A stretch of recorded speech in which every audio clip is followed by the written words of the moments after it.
الله أكبر كبيرا والحمد لله كثيرا وسبحان الله بكرة وأصيلا لا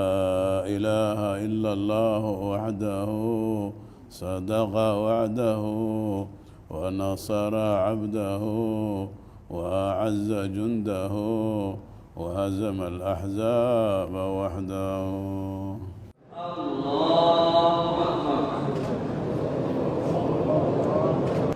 الله أكبر.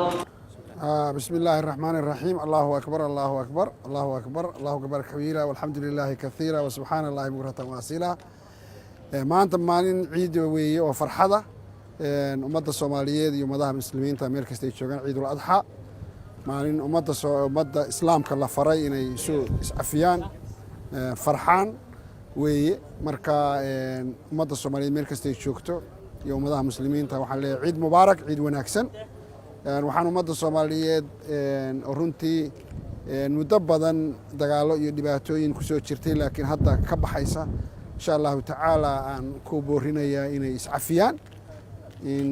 in waxyaalaha ummadda kala qaybinaya la iska cafiyo wixii hore dhacay waxa dambena laga digtoonaado la iska dhaafo sida qabyaaladda oo kale iyo kala qaybsanaanta oo ummadaha u keena inay baaba'aan oo daciifaan. waxaan leeyahay ummadda Soomaaliyeed meel kasta joogaan ciid mubaarak ha la iscafiyo fadliga iyo barakada